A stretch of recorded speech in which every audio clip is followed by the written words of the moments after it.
First, let me introduce to you very briefly our two speakers for this panel, Ambassador Matthew Rycroft, Permanent Representative of the United Kingdom, and Ambassador Dina Katwar, who is the Permanent Representative of the Hashemite Kingdom of Jordan to the United Nations. Our third panelist, Somini Sengupta, Bureau Chief for the New York Times, came to me just outside a few minutes ago to say, I'm on deadline and the journalist profession doesn't allow me to have somebody as a deputy filling in for me.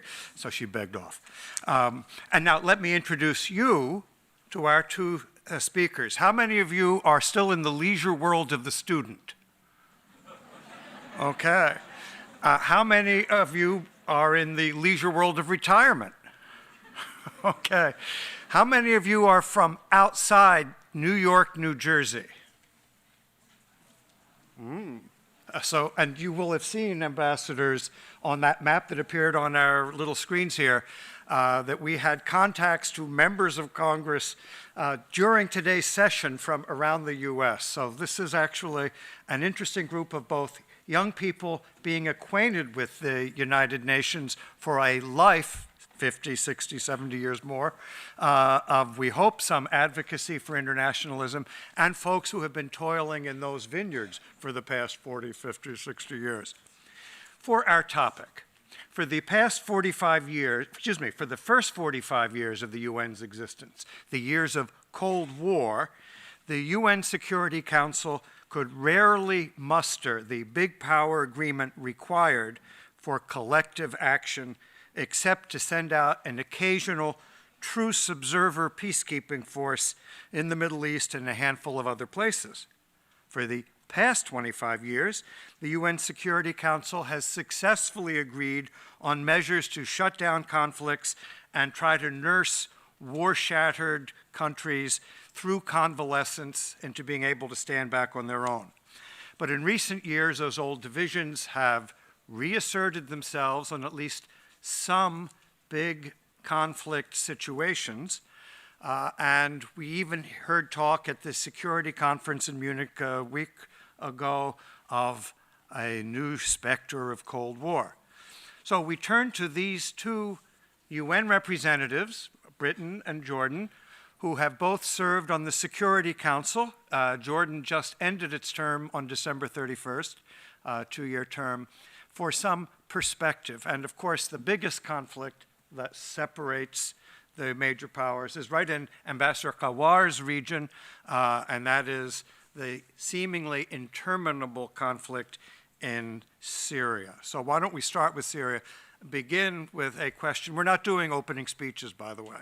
Question to Ambassador Rycroft: how easy has it been to harmonize the strategic objectives of, first, just the Western countries on the Security Council, the British, the French, and the Americans, that are not entirely always the same playbook, in responding to Syria's meltdown?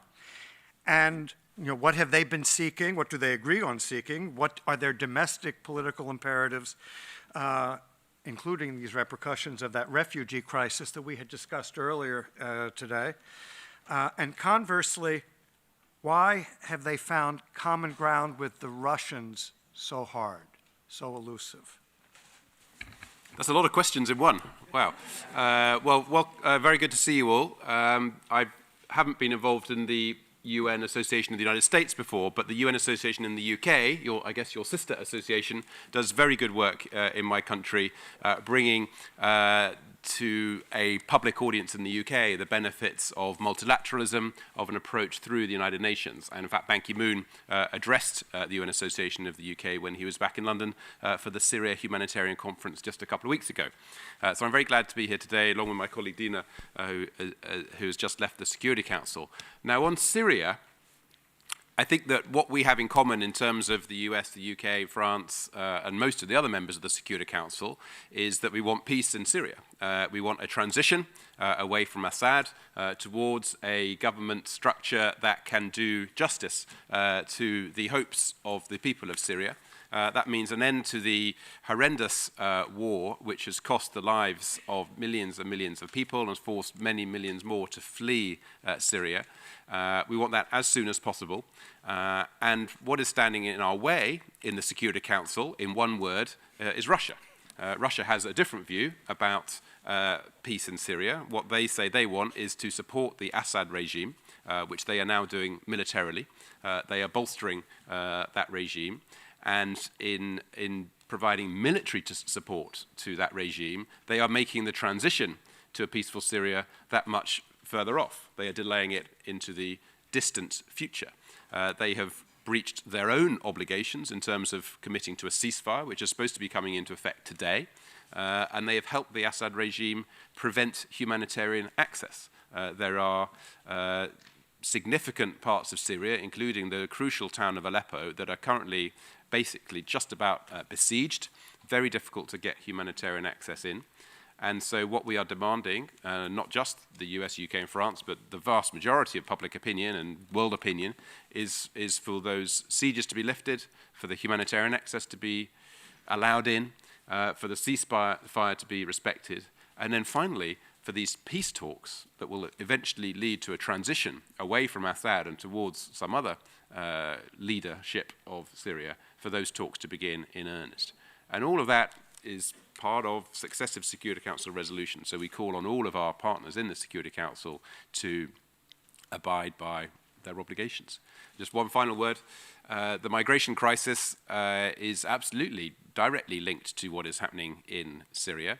The Russian and the Assad bombing is adding to the number of refugees, going first of all into Turkey, and then from Turkey they seek to go into the European Union.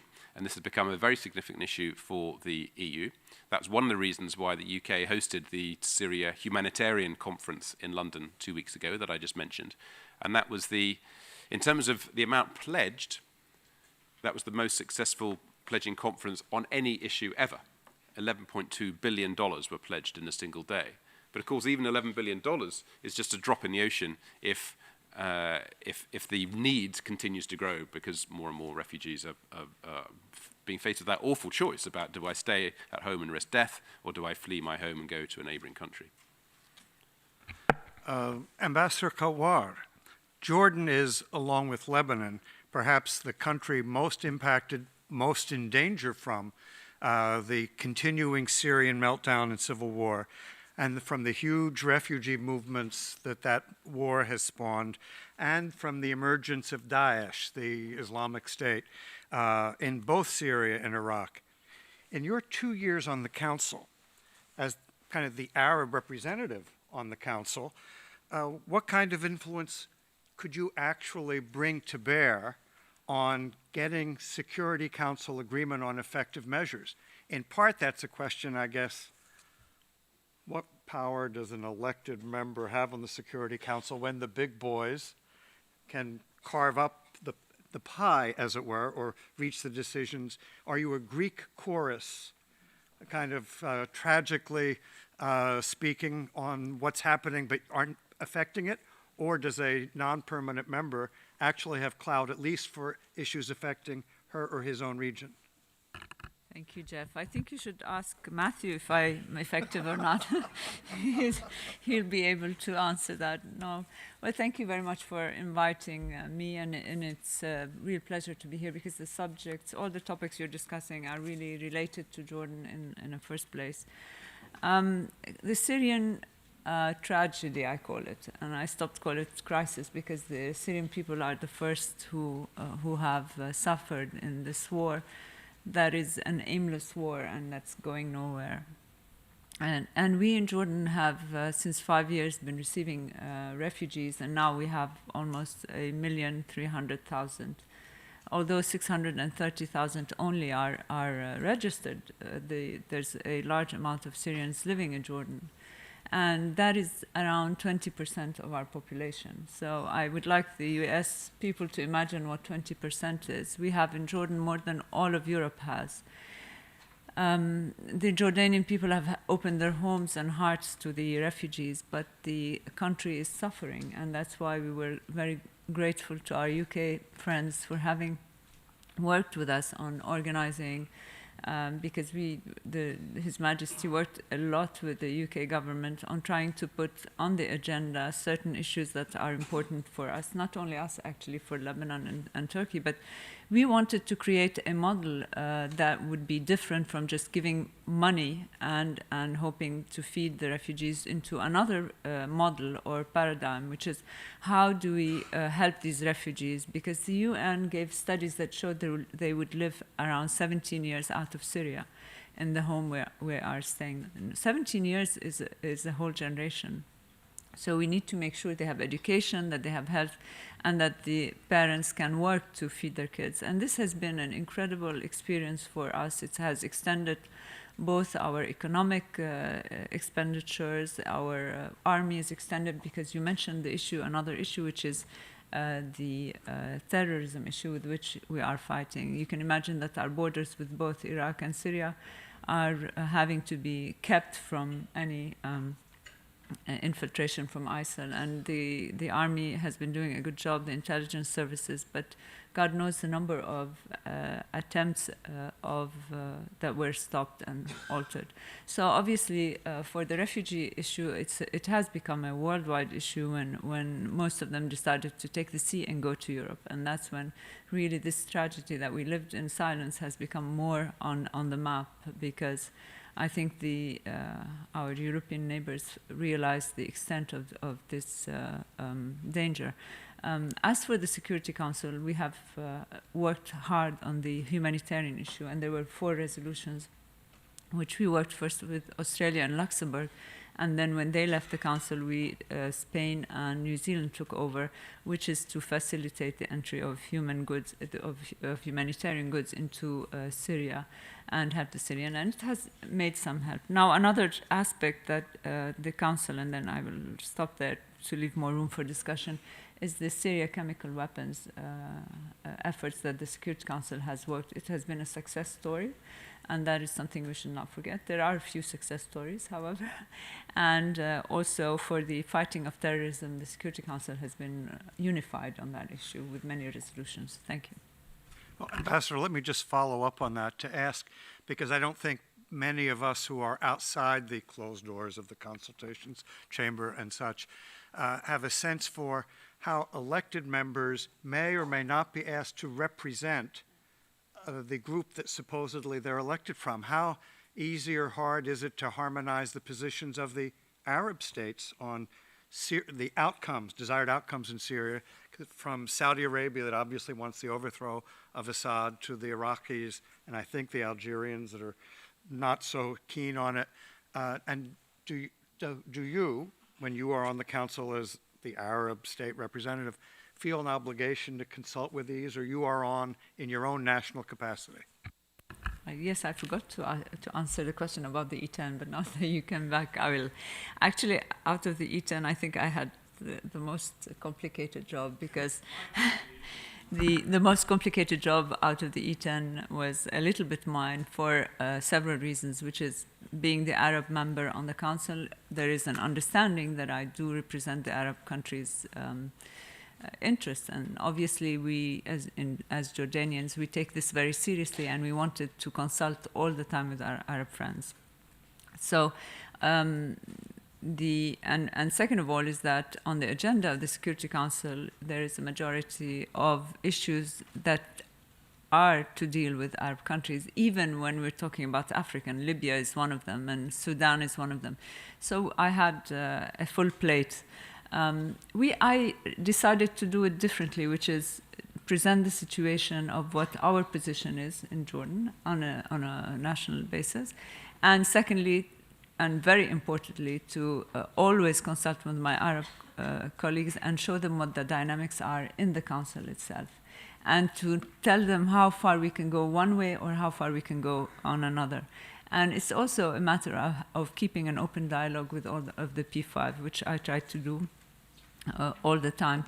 Once that happens, there are a lot of issues where you feel you're under pressure, but there was also the understanding of the P5 from where we were going. The one thing I could say, and I say it with a lot of pride, is that representing Jordan was very easy for me, if one could say, because it's a country that's very clear in its principles and its policies. It doesn't have double language. It's very transparent in the way it presents.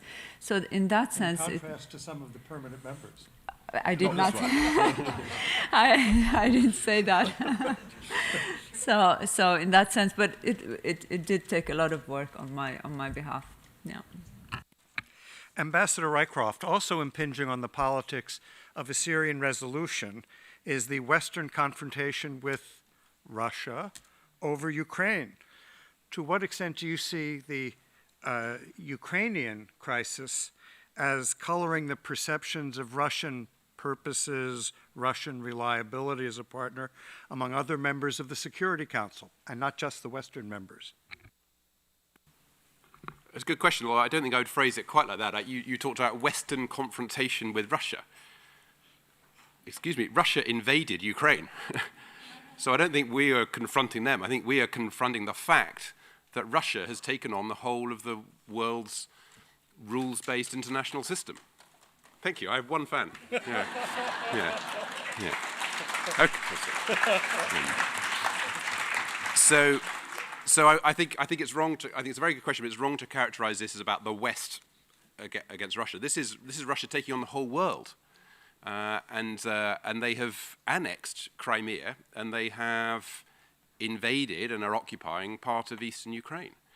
And for those of us who believe passionately in the role of international law, in the UN Charter, which talks about sovereignty quite a lot, that's a very significant act and a very significant confrontation. And what does it mean for our ability to work with Russia on other issues? Well, actually, you might be surprised, but we are able to work very effectively with Russia on many other issues, like the ones that Dina just mentioned about getting rid of chemical weapons from Syria, or Iran, where all of the permanent 5 members came together to do the Iran deal.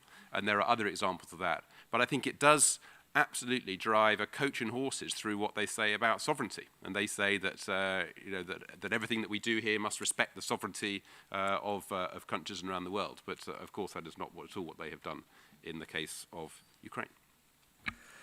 Ambassador Kawar, what about the longest running conflict on the Security Council agenda, Israel-Palestine?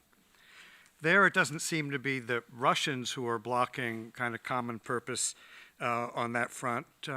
Realistically speaking, is there anything the Security Council could do to change the calculus of the parties to that conflict, and perhaps of the Americans who may have the back of one or another, that could lead to a durable settlement, which presumably also is crucial for Jordan?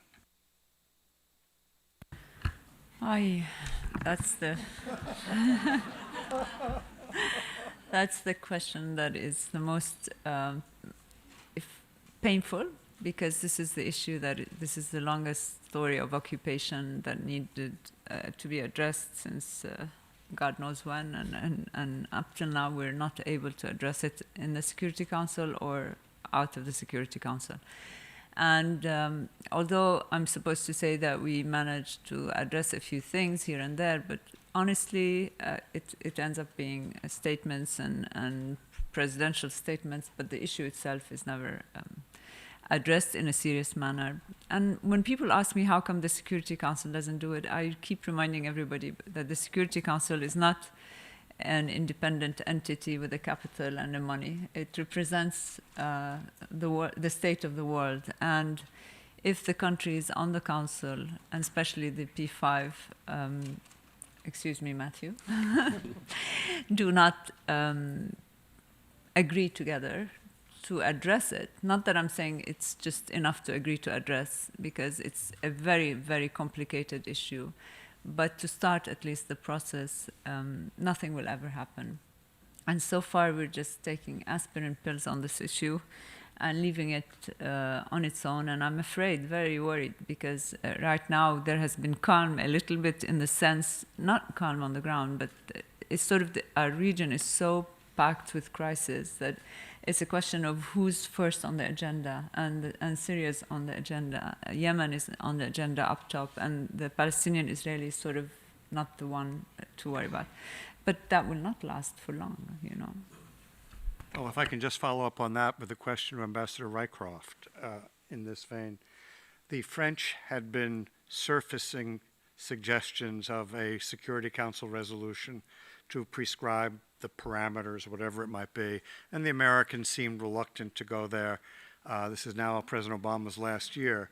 What, if anything, do you see as the hints that maybe something in that direction could be achievable either before November 7th of this year, otherwise a domestic date, or after? I will answer that question, but before I do, I just wanted to pick up something that Dina said about the role of the 5 permanent members, because she's absolutely right that if the 5 permanent members can agree on something, then anything is possible. And the problems come when the 5 are divided. But it isn't only about the 5 permanent members. I want to pay tribute to the 10 non-permanent members who are always with us, and the role that Dina for Jordan played over the last 2 years was really outstanding example of how a country can take a very valuable role and a leading role on some issues and can shape opinion across the whole of the Security Council. So as that relates to this issue of the Middle East peace process, we want the Security Council to do whatever we can that will increase the chances of peace in the Middle East. What we don't want the Security Council to do is to do anything that puts back the prospects for peace. And in our view, if there is a draft resolution that gets vetoed by one permanent member or another, that is not going to help the prospects for peace in the Middle East. So what we need to do is to work very quietly behind the scenes in a way that explores whether there is a possibility for coming together, setting out the so-called parameters, the outline of what a long-term, sustainable, durable peace with Israel and Palestinian and Palestine living side by side in peace and security, what that looks like. And if that's possible, then we should do it. And if we can do it this year, we should do it this year. We have what most of us, I think, consider to be the most engaged US administration with the United Nations that we can remember for a long time. So the US has a crucial role to play, and this year is the year to play it, given that we have in Samantha Power, our US colleague, a highly effective colleague who is able to, bless you, who is able to bring President Obama's voice into the Security Council with everything that she says. So I think there is an opportunity for this year. If there is such an opening, we should take it. If we can't do it this year, we must crack on because, as Dina implies, the longer this goes on, the harder it gets to solve, the less likely it is that this so-called two-state solution can stay alive, and the more suffering there is across the Middle East.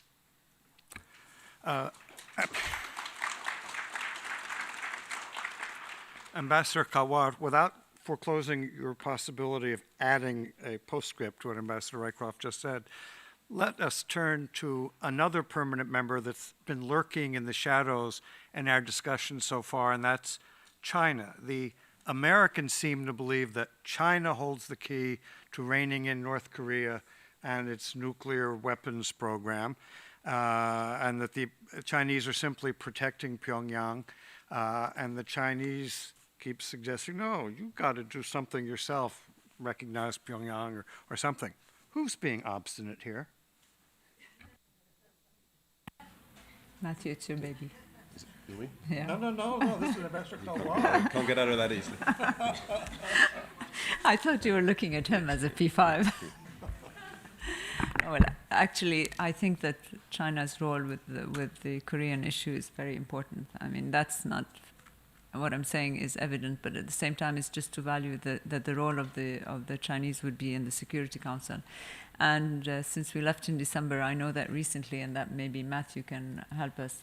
All their suggestions is to come in forward and try to help out in the solving this crisis. So what is usually the case at the Security Council P5 is that each one each one of the five has some kind of specialty, and I think the Chinese would be the best to work on the Korean, and I know that they've had good intentions on doing so. But Matthew can help you more on that because he's still in the council, and I know that things have happened in the last month. No? Matthew, can you help us more on that? This is a very important issue as well, and we do spend most of our time on the Middle East and a large part of the rest of it on Africa, but the North Korea issue is potentially the one where the stakes are highest of all. And I think you're right, Jeffrey, in asking the question about the role of China, because in a way China is the limit. We cannot go as a council further than China wants us to go. So China is, if you like, the brake. The furthest that we can go is what China will be comfortable with. And so we have to work with China, and we are working with China, and our US colleagues are taking the lead on this issue. And I think all of us think that the fourth nuclear test that the North Korean regime committed at the beginning of this year, followed up by an illegal satellite launch, all of that is changing the dynamic in the Korean Peninsula. And we've got to do more and better and differently than we've done before. And what we tried before was a very softly approach, Chinese insistence. And I don't think it's worked. So I think we need to do something different and better than before. And that probably is going to involve a tougher approach, more targeted sanctions across a wider set of issues that will really encourage the DPRK regime to sit up and take notice. Ambassador Rycroft, you had taken note of the P5 solidarity that helped produce a successful outcome on Iran's nuclear deal.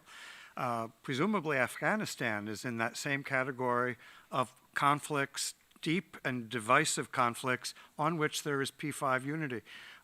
What makes Afghanistan different from those conflicts that on which they are deeply divided and that seem irresolvable?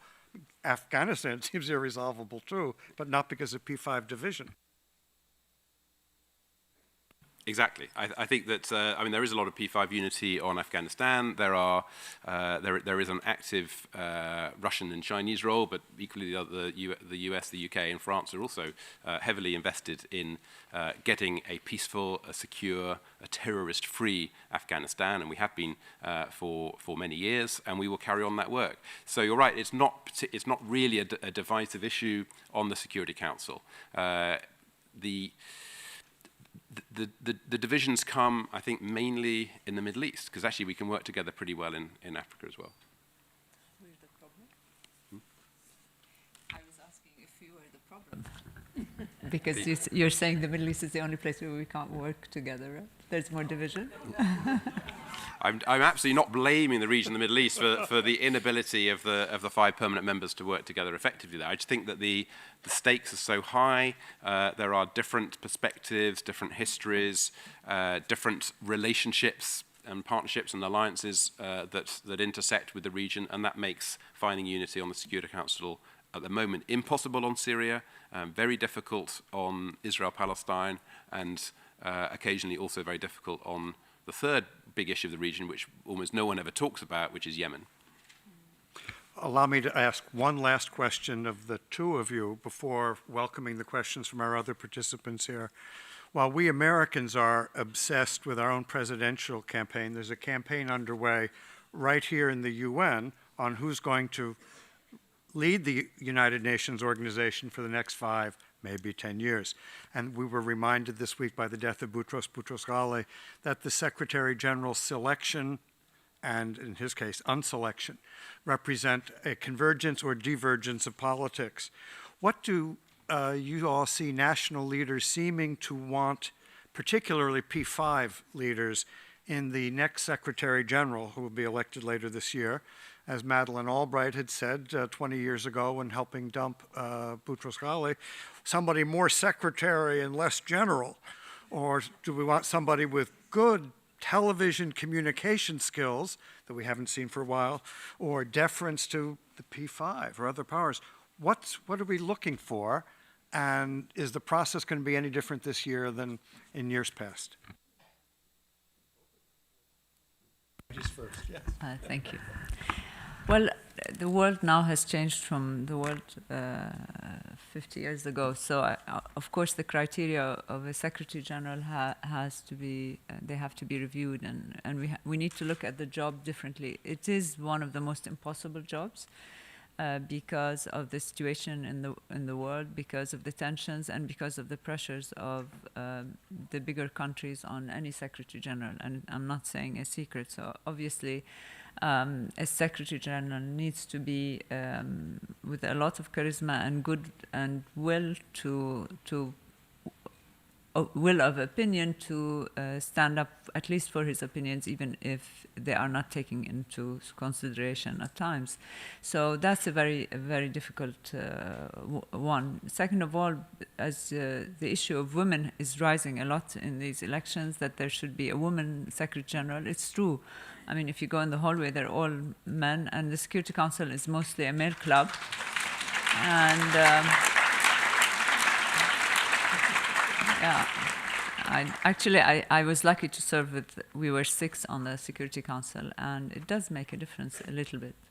I say a little bit to be kind, but I feel it does make a difference because the issues are also, there are certain issues and methodology of ways of dealing with things that are more present in a female. So that's the second part.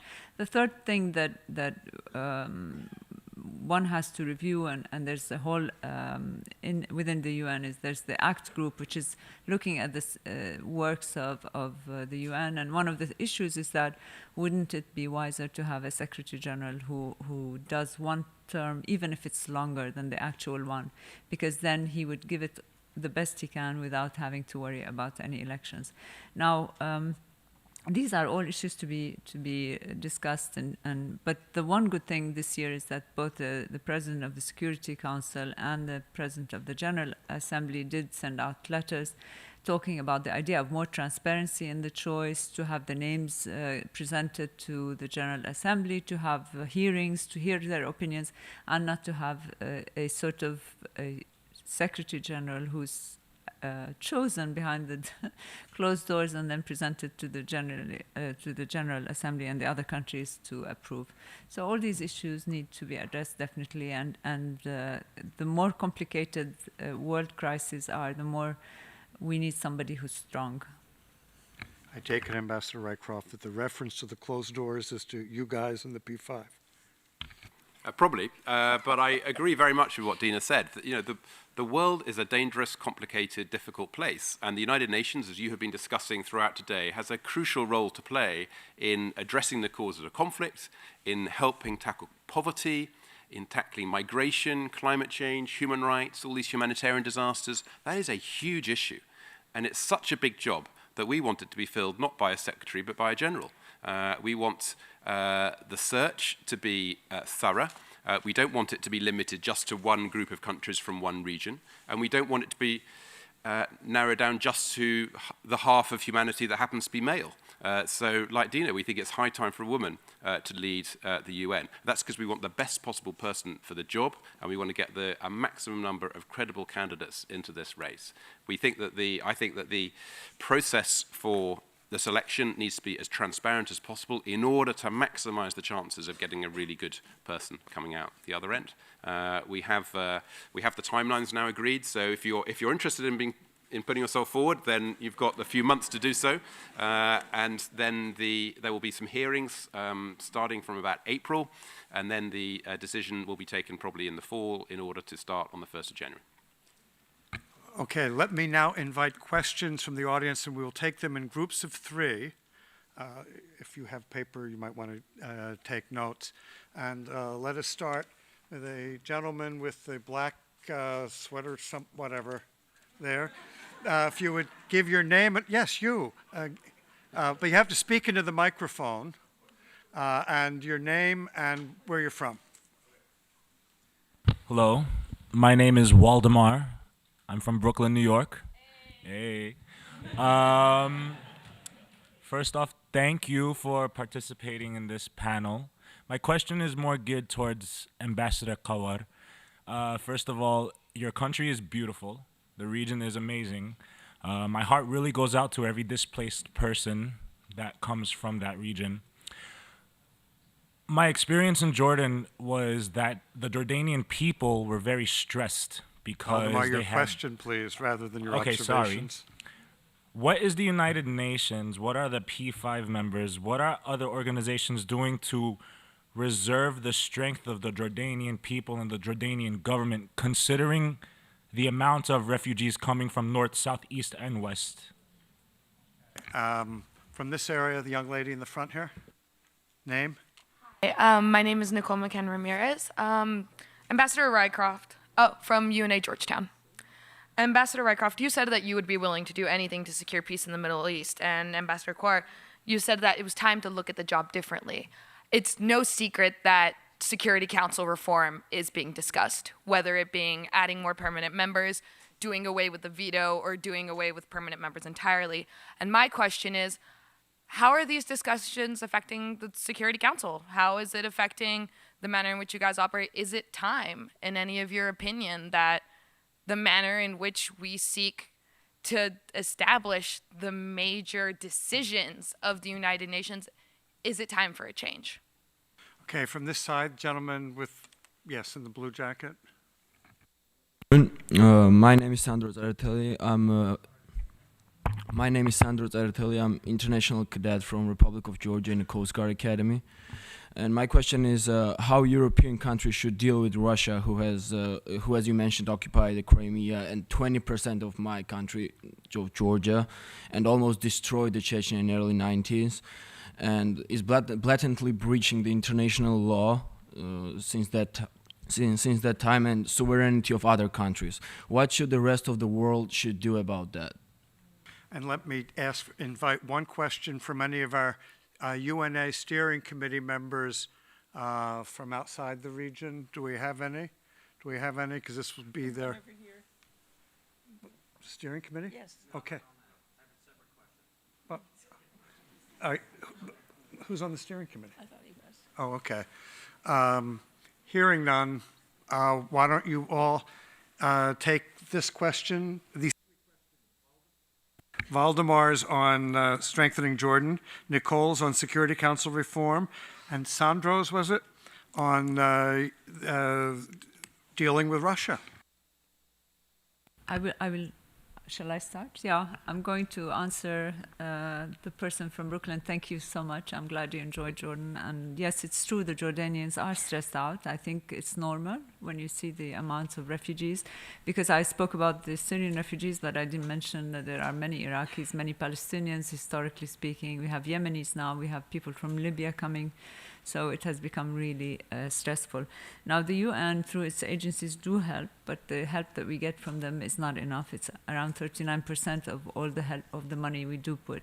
However, we do get help from the United States, from European countries, and all of that is fine, except the process that we're going through now is the most important thing. The London conference is important, but we have the Humanitarian World Summit coming up, and we have the General Assembly. And the most important thing is to find a solution and the help of the World Bank and the Europeans in opening up their market, because our whole idea is to find possibilities of doing economic free zones to help the Syrians living in Jordan work, make their living, and then export their products to Europe and other parts of the world. That's our way of looking at things positively and adding a new paradigm to the idea of refugees. And so any cosmetic change is, we need to do more. We need to think the whole issue of refugees in a different way, because this is one problem now, but in the future there will be other problems. And our case study now can be used elsewhere. As for the Security Council, yes, there needs to be reform, definitely. We spoke about many issues. The issue that is major when you serve on the Security Council and you're in E10, the issue of the veto is just what makes it, at the end of the day, even if you have the greatest idea on earth, but if there's a veto, there's a veto, and everything runs around that issue. However, it's true that the Security Council of today does not represent the world as is and needs to be looked into. Matthew. I'll carry on where Dina left off because I very much agree with what she said. And so Karen, answering Nicole's excellent question about Security Council reform, I've only been on the Council for a few months. I arrived about 9 months ago, and you don't need to be on it for very long to realise, yes, it needs significant reform. The question is what sort of reform? I think it would be valuable to have countries like Germany, Japan, India, and Brazil on the Security Council permanently. So that's one thing, but I don't think that's going to happen anytime soon. The veto, Dina's absolutely right. The threat of the veto is one of the things that really grinds things down and prevents things from happening. I'm very proud to say the UK, we have a veto, but we haven't used it since 1989. And I'm proud of that. I think that's a sign of good diplomacy. And it's... I think my honest personal view is that if you have to use your veto, it's because you have failed at your diplomacy, because you haven't been able to bring together enough countries for your point of view. And I'm also glad that the UK has signed up to an initiative to commit never to use our veto in response to a credible response to a genocide or some other crime against humanity. And I call on all of the permanent members to do the same. And there's a third thing we could do, which is reform the working methods.